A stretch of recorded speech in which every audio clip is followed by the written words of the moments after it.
السلام علیکم ناظرین کرام، میں آپ کا دوست جنید خان اور آپ دیکھ رہے ہیں علم صوفیانہ۔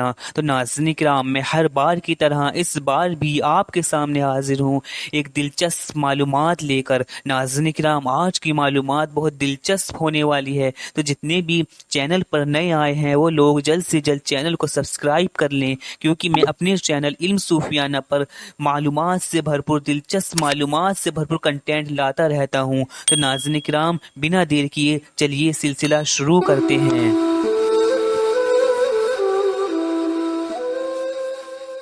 ناظرین کرام، آج کا ہمارا عنوان کلمہ طیبہ ہے۔ تو میرے عزیزان محترم، ہم لوگ جانتے ہیں کہ کلمہ طیبہ حضور کا کلمہ ہے اور اسلام کی پہلی بنیاد ہے، اور اس کے اقرار و تصدیق سے ہی انسان داخل ایمان ہوتا ہے۔ اور ناظرین کرام، ایک بات آپ نوٹ کر لیں، ذہن نشی کر لیں کہ کلمے میں دو جز ہیں، یعنی کلمے میں دو جز ہوتے ہیں، دو پارٹ ہوتے ہیں۔ ایک ہوتا ہے توحید کا اور ایک ہوتا ہے رسالت کا۔ توحید سے مراد ہے یہ لا الہ الا اللہ، یعنی جس میں اللہ عز و جل کا ذکر ہوتا ہے، جہاں ہم اللہ کے سوا ہر کسی کی نفی کر رہے ہوتے ہیں، اور دوسرے جز میں اس کے نبی و رسول کا ذکر ہوتا ہے، جو اپنے وقت میں نبی و رسول بنا کر بھیجا گیا ہوتا ہے۔ تو عزیزان محترم، یہاں ایک بات نوٹ کرنے والی ہے کہ کلمے کا پہلا جز، پہلا پارٹ لا الہ الا اللہ ہمیشہ سے ایسا ہی ہے اور ہمیشہ ایسا ہی رہے گا، اس میں کبھی بدلاؤ نہیں ہو سکتا۔ لیکن کلمے کا دوسرا جز، جس میں نبی و رسول کا ذکر ہوتا ہے، وہ وقت کے مطابق بدلتا رہتا ہے، یعنی اللہ جس کسی کو بھی رسول و نبی بنا کر بھیجتا ہے، اس کا نام اس کلمے میں ایڈ ہو جاتا ہے۔ مثلاً ظاہری ترتیب وار، یعنی ایکسٹرنل سیکوینس میں رسول و نبیوں کی آمد کے مطابق کلمے کا دوسرا پارٹ بدلتا رہتا ہے، یعنی لا الہ الا اللہ کے بعد ہر اس نبی کا نام کلمے کے ساتھ جڑتا رہتا ہے جو اپنے اپنے وقت میں نبی و رسول بنا کر بھیجے جاتے ہیں۔ لیکن عزیزان محترم، یہاں ایک بات نوٹ کر لیں، یہ معاملات دیگر رسول و نبیوں کے ساتھ ہیں، دیگر رسول و نبیوں کے کلمے کے ساتھ ہیں، لیکن ہمارے آقا صلی اللہ تعالی علیہ وسلم کے کلمے کے ساتھ یہ معاملات نہیں ہیں۔ ہمارے آقا صلی اللہ تعالی علیہ وسلم کا جو کلمہ ہے لا الہ الا اللہ محمد رسول اللہ، اس میں لا الہ الا اللہ کے ساتھ محمد رسول اللہ ازل سے ہی ہے، کلمہ طیبہ ازل سے ہی ہے اور ہمیشہ رہے گا۔ اس میں کوئی بدلاؤ نہیں ہے، کوئی چینجز نہیں ہے، کوئی تغیر نہیں ہے۔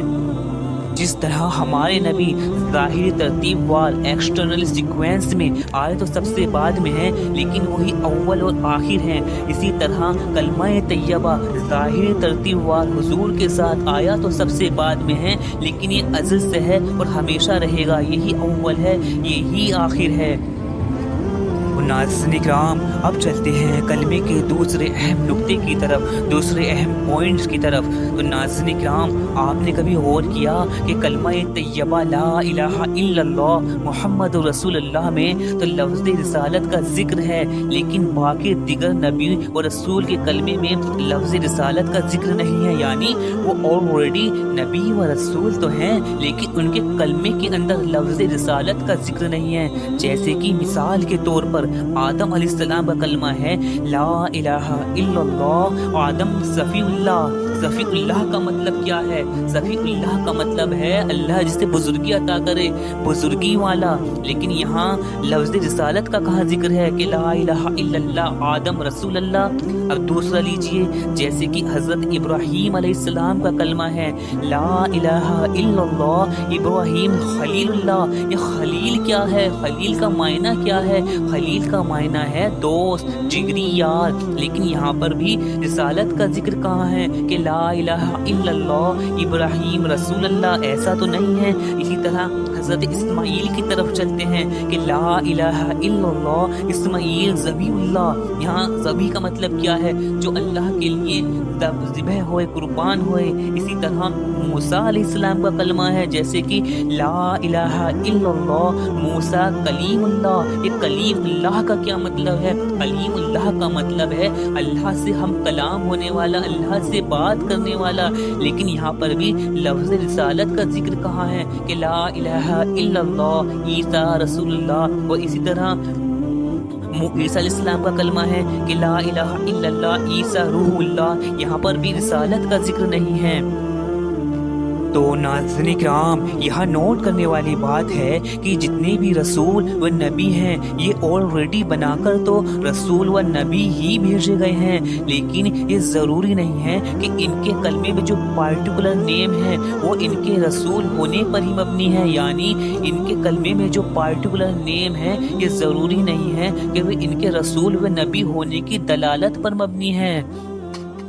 تو پھر اب سوچنے والی بات ہے، اللہ نے آدم کو صفی اللہ کیوں بولا، ابراہیم کو خلیل اللہ کیوں بولا، اسماعیل کو ذبیح اللہ کیوں بولا، موسیٰ کو کلیم اللہ کیوں بولا، اور عیسیٰ کو روح اللہ کیوں بولا، اور اپنے حبیب صلی اللہ تعالی علیہ وسلم کو محمد رسول اللہ کیوں بولا؟ تو ناظرین کرام، اس کے پیچھے راز یہ ہے کہ اللہ عز و جل نے جس خاص لمحات میں محبت و خلوص کے ساتھ جس نام سے پکارا، وہی نام ان کے کلمے کا حصہ بن گیا، جز بن گیا۔ جیسے آدم کو صفی اللہ پکارا تو آدم کے کلمہ آدم صفی اللہ بن گیا، اور جیسے ابراہیم کو خلیل اللہ پکارا تو ابراہیم کا کلمے کا لفظ ابراہیم خلیل اللہ بن گیا۔ اسی طرح اسماعیل کو ذبیح اللہ پکارا تو اسماعیل کے کلمے کا لفظ اسماعیل ذبیح اللہ ہو گیا، اور اسی طرح موسیٰ کا، اور اس طرح عیسیٰ کا۔ المختصر، اللہ عز و جل نے خاص لمحات میں خلوص محبت کے ساتھ جس نبی کو پکارا وہی اس نبی کے کلمے کا حصہ بن گیا۔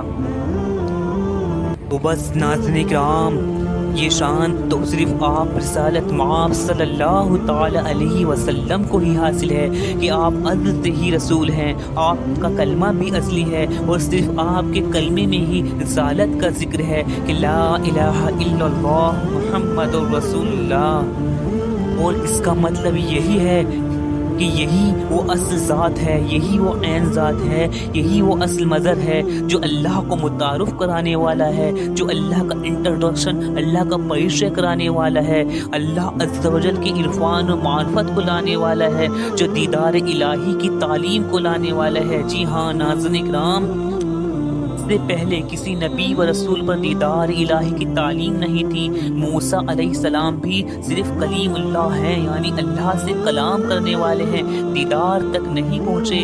یہ شام تو صرف اللہ کے رسول صلی اللہ تعالی علیہ وسلم کی ہے جو دیدار الہی تک پہنچے، اور ان کے ہر امتی کو بھی یہ طاقت حاصل ہے جو حضور پرنور صلی اللہ تعالی وسلم کے صدقے طفیل تک دیدار الہی تک جا سکتا ہے۔